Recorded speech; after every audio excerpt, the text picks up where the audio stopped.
Hi guys, so let's try to estimate strap footing with two columns. So using the RHC's estimator. Okay, so una, ang ginagawa ko, mas madali kasi pag sa 3D na. So first, we need to model the column. So just put any length. And after that, so kailan mo na siya i-edit column and put your desired length. Let's say 3,000. Okay, and then close and click yes. As you can see, 3,000 na siya kapag i-hover mo siya. Then, let's go to the plan view para tayo mag-model ng footing. Click yung footing icon, then i-hover ninyo yung center and click ninyo. And let's go back to the 3D. And as you can see, lampas siya or nagka-clash yung column natin at saka yung footing. So, we need to remove the clashing. Kasi additional quantity yan. Pwede rin para sa conservative na estimate natin. Pero para more likely to be exact yung result natin, kailan natin yan i-offset. So, click lang natin yung column. And, before that, pwede natin i-show yung rebar para makita natin yung actual rebar. Right-click natin to and trim natin yung end face. And automatically, mag-i-end siya yung sa face lang ng footing natin. Then after that, kailan natin yan of course, extend yung reinforcement ng column natin. Click natin yung column, right-click, and edit column natin. Maximize ko lang to para makita na natin ng maayos. Okay. So, ang gagawin ko, kailangan ko i-hook yung baba. So, punta tayo rito sa input data. Dito yung sa hook 90 degrees hook, sa bottom. And let's say 500. Kaso nga lang, baliktad yung hook natin. So, we need to click the outside. Okay? And, of course, kailangan natin yan i-extend. So, kapag let's say ito, mag-try muna tayo ng 500 kasi 500 yung footing natin. So, as you can see, so okay naman siya. Ayan, sakto na siya. So, pwede na yan pahabain pa as per sa development length ng rebar na assign ninyo. So, let's say mga extension, dito tayo sa ito, sa hook, let's say 700. Ayan. Para mas mahaba-haba. Okay, ayan. Then after that, pwede natin yan replicate. So, ito nakikita ninyo yung axis na yan. Yun ang direction ng replicate ninyo. So, highlight lang ninyo yan o select yung dalawang element na yan and Control R. Or pwede rin dito, I think there's replicate. Hindi ko pala nalagay rito yung replicate. Dito yan sa right click, replicate. Or pwede siya Control R. Okay? So, mas mabilis. Control R na lang ninyo. Control R. And ito, as you can see, ito yung direction na yan. X. So, pipili kayo dyan. Let's say, sa X, along X-axis natin na replicate. So, magsasabi ako dito ng mga 7,000 o 7 meters siya. Okay? So, you have an option to delete. Ibig sabihin, move yung location. Or, kapag hindi mo siya i-check, so, copy lang niya. Okay. So, sobrang bilis, no? Pero, mapapansin niyo dito na they have the same element. So, kapag mag-edit ka rito, automatically may edit rin dito. Same with this one. So, we need to of course, to set as unique name yung isang element. Ito na lang kasi nakasito na siya pareha. So, i-check ko siya yung name niya to C1 or make unique name. Let's say C1. And yung isa naman, i-change ko siya as F1. So, kapag i-hover ninyo yan, diba? Updated na siya. So, pwede mo na siya i-edit.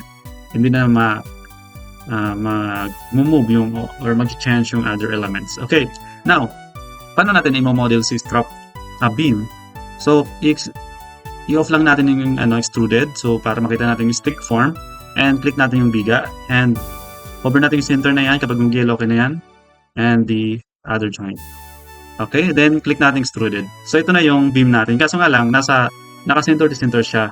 So, kapag gusto niyo i-offset siya, right-click lang ninyo yan and right-click. Meron tayong option sa insertion point. So, pili lang kayo dyan. Actually, by trial and error, pwede nyo yan i-try. So, kapag ganyan, nasa center palagi yan. Bottom center or top center. Kapag top center, bubaba siya. Okay? And sa bottom naman, ito yan yung bottom center, so taas siya. So, mapapansin ninyo, sakto na siya. Kaso nga lang, mayroon naman siyang nag-members naman yung, nag-clash yung concrete natin. So, ang gagawin natin, of course, kailangan natin i-offset yung end-to-end. Para hanggang dito lang sa face. So, right-click natin. And i-trim natin yung face. Okay, until face. Yan. Okay na, no? Kaso ang problema, kapag i-issue natin yung rebar, hanggang dito lang. So, kailangan natin yung extend. Okay? So, click natin, right click, edit beam, and kailangan natin yung extend. So, alam na natin, kapag i-hover natin, ito is 2 meters.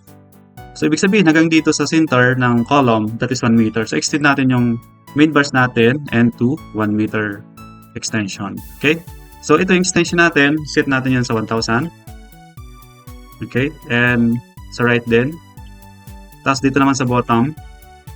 So, 1 layer lang naman yung beam natin, yung main bar. So, sa 1 layer lang, sa layer 1 lang natin i-update. So, as you can see, ito na. And of course, kailangan nyo natin i-hook. Okay? Ito yung hook natin sa top bars. Okay? And this is the bottom bars. Okay, so pwede ninyo i-adjust yung 300 na yan, palitan o pahabaan pa. Then, close natin. And as you can see, ayan. So, mayroon na tayong strap footing. Show natin yan. And, wheeler. Sobrang dali, no? And after that, of course, hindi pa tayo tapos. So, makita ninyo dito yung summary na. Meron tayong total concrete cover. Concrete volume, formworks, and the rebar. Ito. So, deducted na yung mga inopsit natin. And, punta tayo dito sa report. Ipakita ko lang yung DOPA format. Let's say,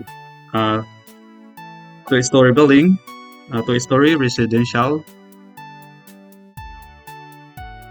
building, and let's say Mapanas during summer, and let's say RS na lang lahat, RCs, and i-default ko lang. Okay, so example lang naman to, and let's choose the PDF form, then generate and save natin yan.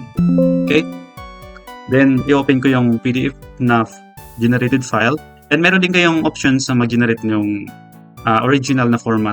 Sa akin kasi naglagay ako ng DOPA format na para hindi na matagal, mabilis na lang. And by the way, yung makikita ninyo dun sa DOPA natin is itong yung net weight ng rebar plus yung wastage. Okay, so i-open ko lang yung generated. Oops, okay, yan. Ito yung generated na.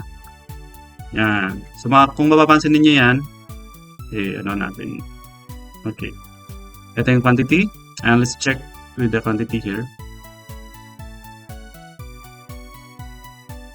Ayan. So, ito yung KG volume. Pwede po pumunta kayo sa 3D or sa dashboard. Okay. So, dito, 5.5 sa correct. 5.55. Same din yan dito. Okay. Okay. Then, ito yung format ng DOPA. Ayan. And para naman sa reinforcement natin. Yung reinforcement na yan, that is the total of the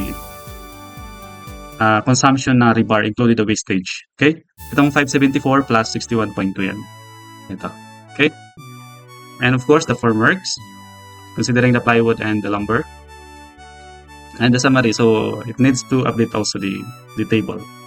So this is the initial format of the DOPA. So need lang i-update yan. And you can see here the charts, mas mabilis natin makita yung corresponding amount. Okay, so sobrang bilis, no? So that's all, guys. See you next rules and videos. Bye-bye. See you there.